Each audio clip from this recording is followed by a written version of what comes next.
Hey friends, welcome back to Notes to My Nervous System, a podcast about understanding your nervous system so you can move through hard moments with a little more calm and a lot less self-blame. I'm Erin, a mom, therapist, and creator of the Mind Circuit app. It's a simple nervous system friendly tool for moments when your body needs support before your brain can catch up. Studies that have been done on youth, and there are increased rates of anxiety that go along with it, and the constant comparing and feeling like you're not enough. And the interesting thing is none of it's real. Today I'm joined by Kirsten Perry, a former colleague and a friend, and a 2018 School Counselor of the Year for the entire U.S. She's lead editor of her upcoming book, ABCs, and she served as the president for ISCA, Illinois School Counseling Association, 2019 to 2021, where she spearheaded the development of the Race and Equity Credential, a 3-day training for school counselors built on anti-racist practices in school. Today we talk about compassion, burnout, and what it means to start again at any age. Let's breathe in possibility, exhale pressure. You ready? Ready. Okay. Hey friends, welcome back to Notes to My Nervous System. I am so honored and happy to have Kirsten Perry back. She is a renowned therapist. I can't talk, and that's part of my podcast. I like it, Erin. Yeah, I don't care. It happens. Don't care. It happens. It happens. She is extremely well known within the school counseling field. She actually was one of the first U.S. school counselors to get awarded her award by Michelle Obama. Yes. She's an author, she's an advocate, she does it all. And she's given me some time on my podcast today. All right. I'm more than happy to be here. And for anyone who doesn't know, Erin Vandermoor and I go way back. So she's actually the trailblazer, and I was following her footsteps. Oh my goodness, no. Yes. Everything you did to put school counseling on the map, to get out there into public that school counselors should be allowed to actually counsel, and the award that you got for it for the entire U.S. school counselor is awesome and should be applauded.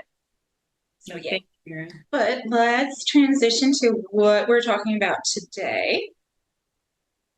And those are your 3 main concepts that you speak about when you are talking about your profession. Sure. So, and I hope this is more of a dialogue, so we could talk, of course, just about life. This is just life. Yeah, I remember when you first started, I assumed you had been a counselor for a long period of time. I was surprised. Not at all. I know. So that you weren't. Yeah. So I actually like sharing because people will ask me about my professional life and decisions I've made and how things came to be. And I do think oftentimes it kind of surprises people. So I like to talk about it. And so I kind of have over the years developed 3 guiding principles that I really truly live by. And so I want to share them with you today. And I love the first one. Okay. What is it, Erin? It's that you're never too old or too young to start things. And That's right. The idea that it's not too late, I think is so important, because I myself sometimes will do that, where I'm like, I'm too old. I should have figured this out by now. Exactly. Yeah. And I think even our youth, so my son is 28 years old right now, knowing him and some of his friends and I think even our youth these days compare each other, where they're at professionally, and then it makes them feel either greater or lesser than each other. But the truth of the matter is our life is much longer than that. It doesn't just happen in our 20s. We have so many opportunities. So I just want to share a little bit about my own experience, which often surprises people. So I'm going to bring it all the way back to middle school. And, I'm the youngest of 4. And so I think when you're the youngest of 4 siblings, you don't always have the most supervision.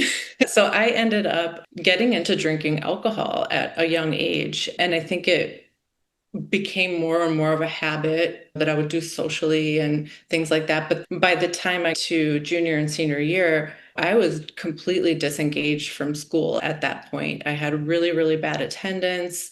My grades were slipping. And when I look back at it now, I'm always surprised that I even graduated because I missed so much school. I think if I look back, to be completely transparent, my senior year, maybe I had 30, 40 absences or something. It was really bad. But I graduated. I had to go to summer school to make up a class. So I didn't actually graduate with my peers. I made up some of the time by having to go to summer school to graduate. Then soon after that, I ended up getting pregnant. I was 18 years old. And that was a huge life change for me. Clearly, having a child at such a young age, I had to grow up really fast. While I was pregnant, my son's father and I ended up separating. I'm not going to go into his story. I feel like that's his story to tell. I never like to talk down about my son's father. I feel like he has his own life, his own path, and I always look at him with love and compassion. But throughout my 20s, he was in and out of prison. And as a result of that, I was raising my son on my own. I'm fortunate that I did have the support of my family in that process. I actually even lived in the same building as my brother and sometimes my sister, and we all kind of rotated through this building. My parents were nearby to help me out. Then I did go to college. I got my undergrad, but my undergrad degree was in history with a focus on world religion, which is, what are you going to do with that degree? Yeah. And I do see now that I'm older, I see that I could have done something with it. I think it's a fascinating topic. I'm still very interested in world religion to this day. I like learning about different practices but I didn't have a career with it. I remember I found myself at 28 years old and really feeling that feeling like my son's 28 now, but having this feeling like I'm not doing enough. I'm not enough. And this is not what I dreamed of my life being. At 28 years old. I didn't have enough money to make ends meet. I remember wearing the same outfits for years because I didn't have the money to buy new stuff and things being a challenge. And then I made a conscious decision to not give up on myself. I said, it's not too late. You can do something about it. And I remember I actually put up chart paper in my bedroom and I wrote down all of my values, all of my dreams, everything I wished for. And I wrote an actual vision statement for my life.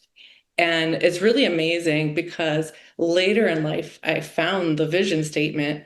And at that time, when I found it, I fulfilled everything and it all came to be. And so it's really instilled in me this idea of it's never too late.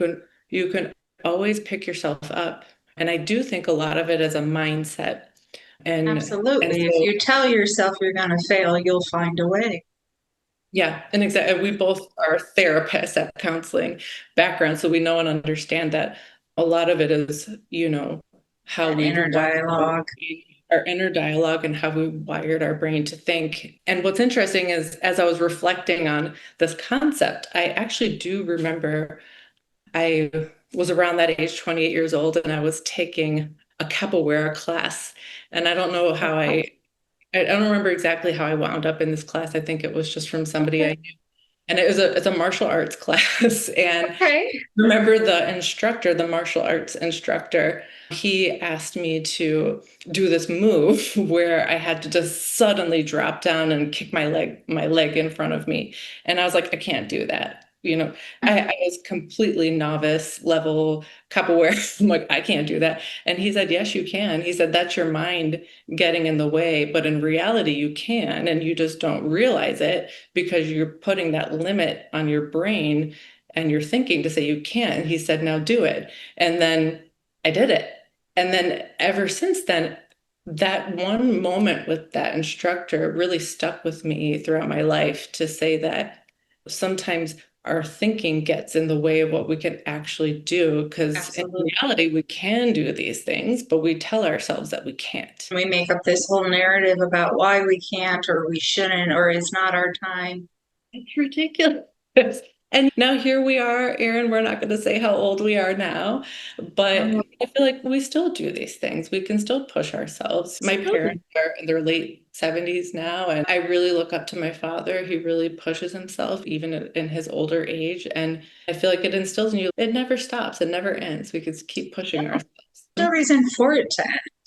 Yeah, exactly. I know it's interesting, isn't it? That people do this to us. We limit ourselves in our thinking. I don't know why we do that because we're not born telling ourselves all these things we can't do or shouldn't do or we're not capable of. And I don't know about you, but my parents never told me I wasn't capable. But somehow we internalize that and that just becomes our narrative and it's so corrosive.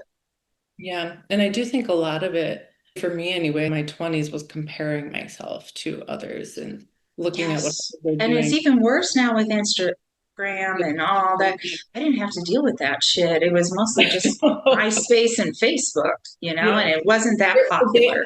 I'm like, well, I could date you even more. I'm like, I think we're about the same age. I'm like, I had pagers and paid I had a cell pager. Yeah. pagers and paid cell phones. We didn't have, and My phone did nothing but talk. right, And I didn't get that until I was in college. right, And I couldn't afford to use it unless it was an emergency because you had to prepay the card. Yeah, it's so funny.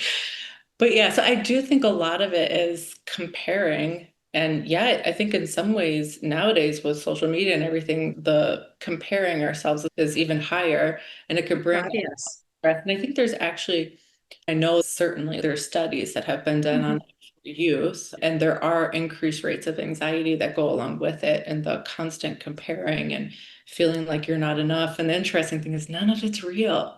It's not, it's all fake. It's all fake. Even my page is fake too. I look like I'm just so happy all the time, but it's not true. I live in my best life. And then I wake up in the morning and I'm swearing and tripping over a dog and trying to get my daughter out the door on time. And I haven't even had my cup of coffee yet. Exactly. And that's what's real. And I think there's a vulnerability that comes with being real and showing your true self. And I think a lot of people struggle to do that. But the interesting thing is that when you do start to show your true self, there's actually peace. It's almost like when you hide, you create an anxiety, but when you show yourself and you're willing to share your struggles, you find peace. And I know I've had some people ask me sometimes, don't you feel worried to share your story of no, because that's my truth. It's not Right. why should I? Well, it really ties into your second little thing about the path of least resistance, because it is a lot easier to be genuine and not remember all the crap you lied about or made up about. Right. And the older I got, the harder it got to lie about anything because I couldn't remember. Like that. So I just gave up. It's just not worth it. That helps. Yeah, so that leads to number 2 for me, which is the path of least resistance. So this one is really interesting, and it's something I live by, which you might think is interesting. I live by my belief in the path of least resistance, and I don't even know where it originally came from in my mind. It just out of nowhere came somewhere in my professional life. So I did not become a school counselor till I was 33 years old. I had to do get admitted to the master's program. It was a 3-year master's program and do my internship. I remember when having a kid. And having a kid, all that stuff. So I was 33 years old when I started. But I remember my internship, I had to pick a site and I had my eye on a certain high school. And I knew it was really competitive. There was a lot of people trying to get into these schools. And so then I saw this other school down the street. I said, you know what, I'm just going to check out that school too. And I did end up getting an offer from both schools, but I chose the school down the street. That wasn't my intention. That's hilarious. Because it came first. I did the same thing. Did you really? I did. I feel like there's a reason that I set a foot in. Sorry to interrupt, but I totally did the same No, thing. I went like for this high school that had this rigorous program to which apply school? to. Yeah, we shouldn't say the schools, but We yeah. shouldn't, but it's on the north side. Okay, mine was on the south side, but still rigorous. Oh, okay. Mine was on the north side, and It it was almost was on the south side. it was such a pain in the ass and interviews and all this stuff for a position to work for free. And I just kind of went, I don't know if this is the environment for me. And I went a little further south and found a different school and interviewed for that school, and I got it both, and I went with the other one. Interesting. So you maybe unconsciously were doing my same theory because I feel like and my Maybe. belief in the path of least resistance is that, the door opens and it opens easily and there's no resistance. But that doesn't mean that it's easy. That doesn't mean that the door opens and it opens with no resistance. And then you walk through that door and you see what's on the other side, and it might not be easy. But I have this belief that's where I'm supposed to be. And I think I counted, not including my side jobs, because I've had those, but in my core 9 to 5 jobs, I've had 6 different jobs in education. And sometimes I think my resume looks out of control because I've had so many different jobs. But it was this path of least resistance that made me make all of those choices. My first school, the principal ended up getting promoted to, at the time, they were called area officers over a network of schools. And then I thought, well, he's leaving, so let me just open my eyes to see if there's something out there. Maybe I'll look at something too. And there was this one job, and I remember I decided to put a call in, and then the principal hired me in the interview on the spot. And I thought, okay, that's an open door. That's a yes. So why does and she is asking to hire me on the spot. So I went. And then my boss then that had, transitioned asked me, would I come work in one of his schools? And I contemplated it because the school, at the time, I was at a school that was very high performing. And the school he was asking me to go to was very low performing. And I knew it was going to be very, very challenging. But I thought back to my vision statement, and I felt that school aligned more with my vision statement. And so I felt it was an open door to really a vision to life. And then that turns out to be the school that I won the Counselor of the Year award at.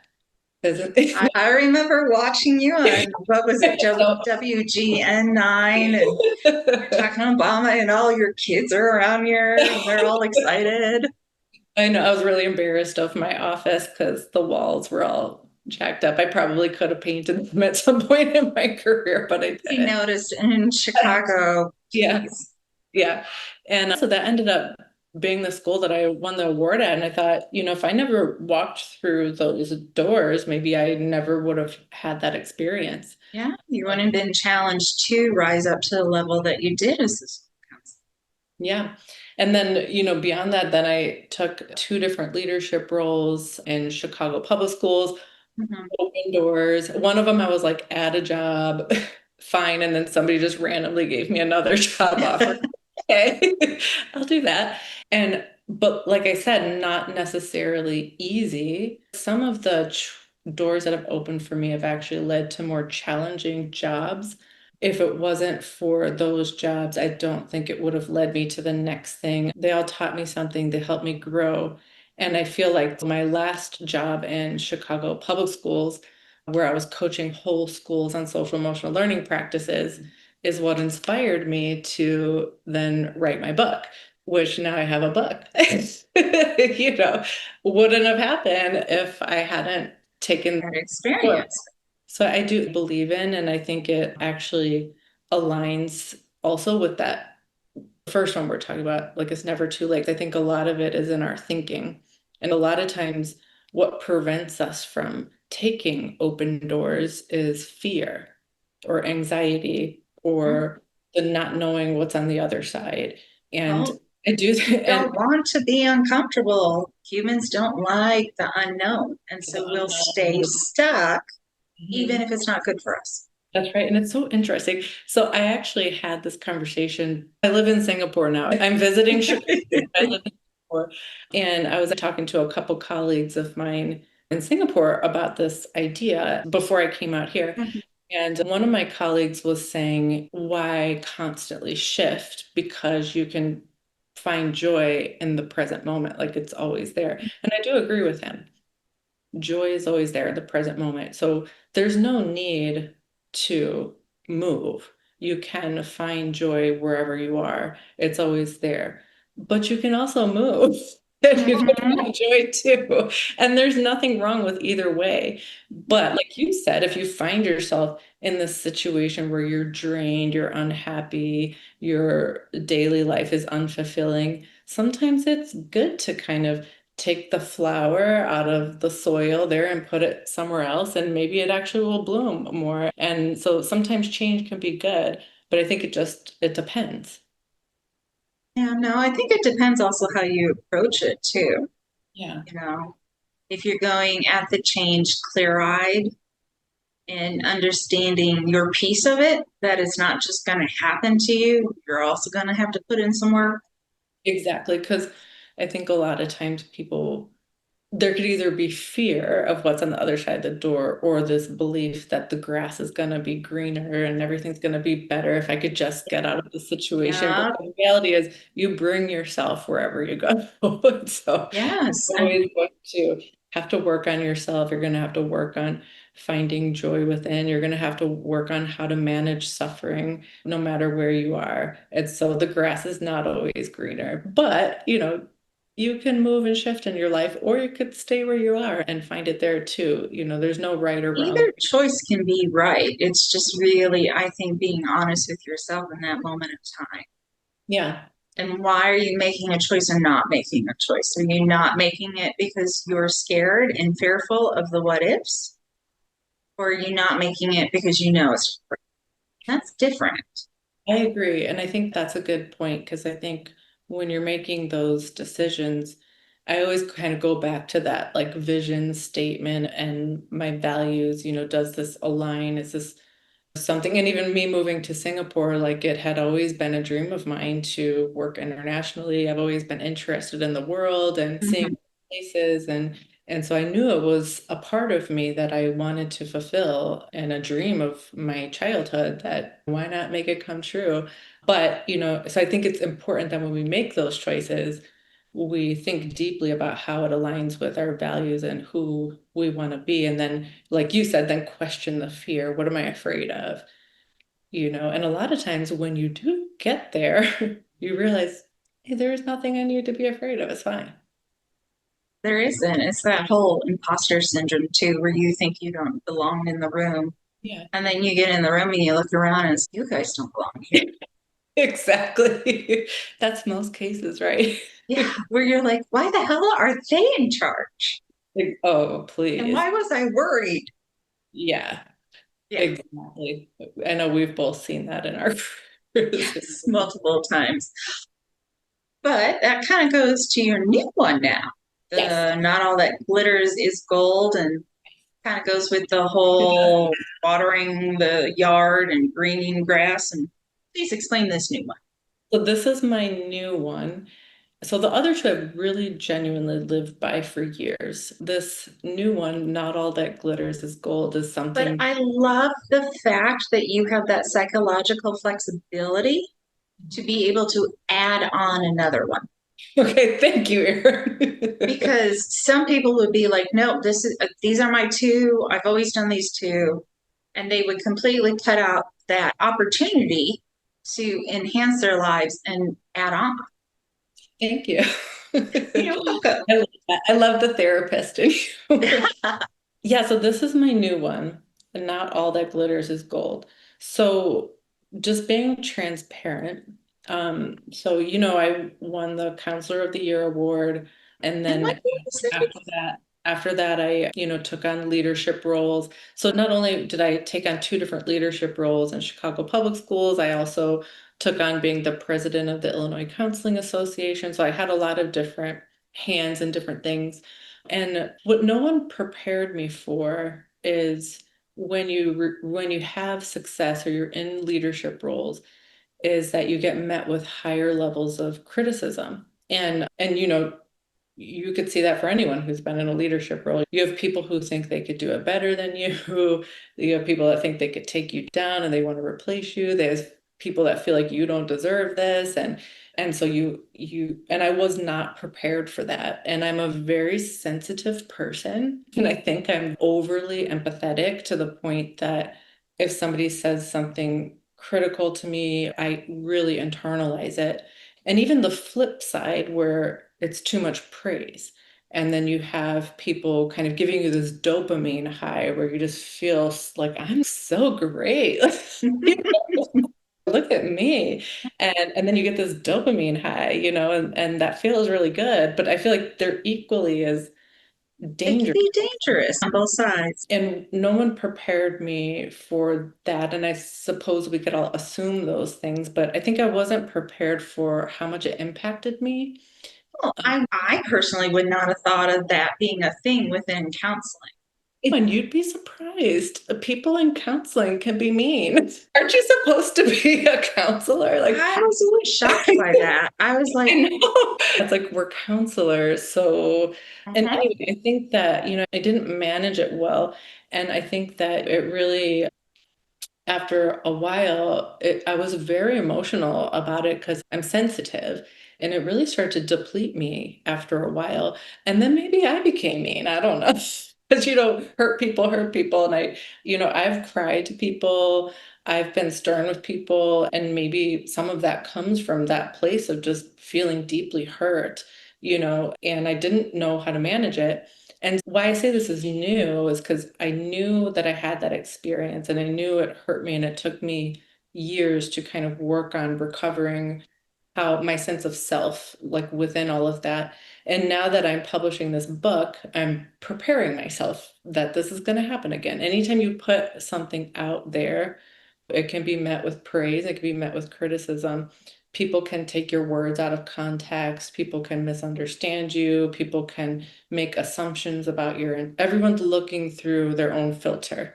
And so I always say that not all that glitters is gold, is that reaching success is not that great. It just brings a new set of challenges. So I know some people strive to have these great levels of success and do all these things, but it's not necessarily easy. It's not like no, and it doesn't make you suddenly happy. You need to be happy with the journey. Otherwise, you're not going to be happy with the outcome. Yeah, You'll just move that goalpost again. exactly. And I think some people are really good at managing it. Look at like politicians, and there's all kinds of people who I could not handle the do it. criticism they get. I could cry. I couldn't handle. I couldn't handle it. Not all that glitters is gold. It's not that great. It's actually quite challenging. But I have this weird desire to always create something. So here I am doing a book. Why do I want to put myself in the chopping block? But it's because I think for me, it goes back to those values. And it's like just doing what you love. And I didn't do this book for any purpose other than I enjoyed it. Like I literally, I worked on this book on top of having a full-time job, and never for a moment did it feel like work to me. It was purely It's going to be your book. it was coming from a place of joy. And so I feel like that's my new thing, is like I don't want to get caught up into the criticism or even the praise, and just stay centered. And this really isn't about me. Mm-hmm. It's not about me. I don't need any of that one way or the other. And I do think we have to take criticism sometimes because we need to grow. So it's not that I don't take in criticism. I'm working on not internalizing it so much where it feels Yes. And personally some hurt. criticism deserves more value or less value, depending on where it's coming from, right? Not all criticism has worth. Yes, I agree. Yeah, and I think for me too, I just worked so much that work became my life in the past. And so when someone would criticize me, it felt personal because it was my life. Yeah, that was you. I'm like through and through is who I am when I'm at home, when I wake up, like, so when you're giving me criticism, I take it personal because I feel that's who I am, and so now I'm kind of working on building up that barrier. Do you have a better boundary now between who you are in work versus who you are out of work, or are you still working? I'm working on it, Erin. I do think I'm getting better. I honestly feel I'm much better now, and you have to work on yourself. So, I have a therapist. I see her. Same. We need therapists too. Yes, help them. I have my support networks, and I think it's necessary that we all do that, even as counselors, and take care of ourselves. Those are your 3 things? Those are my 3 things that I live by in my professional life. I love that. I think it's so inspirational and important. Just the concept that you're allowed to create this whole vision, this idea. What are your core beliefs? What is it that you would like to be doing in the future? So you're actually intentional about your future and what it is that you like or don't like. And then the flexibility as you've gone along to add in pieces that you needed to, or get rid of pieces, right? And I do think that's a good point too. Periodically, we need to check in with ourselves at our center. And I think the only way we could do that is just by sitting with ourselves and going inward and really thinking about. I'll put the phone down and actually be silent. Down and really a little uncomfortable. Yeah, really think about what we want and who we want to be, and doing that in a quiet space with ourselves. And I think it's important to do that, because we could easily get off track. Oh, absolutely. And nobody knows better than what makes you happy or what it is you want to go at more than you. Yeah, exactly. So you really have to create the time and space to have that reflection. Yeah. And it's not easy, right? No, it's not. And it's a constant thing to be working. Yeah. Life isn't boring. Yeah, exactly. Life's not boring. Not boring when you're doing this. So if somebody wants to get a hold of you or wants to get your book, what's the name of the book? How do they get it? All that stuff. Sure. So I think probably the easiest thing to do to get in touch with me would be to go to LinkedIn, and you could just look up my name, Kirsten Perry, and you'll find me there. And then my book is called The ABCs of Social Emotional Learning for School Counselors and Administrators. So that's what the cover looks like. It actually was officially published yesterday. So you can find it on Amazon. You could find it on a Corwin website, Sage. I'm sure it's on a few others. So that's it. That's awesome. Congratulations. And thank you again taking the time to do this with me. Yeah, I'm more than happy to, my friend. Thank you for listening and joining Notes to My Nervous System. If this spoke to you, please leave a review and subscribe. Unless you're giving me a negative review, then keep that to yourself.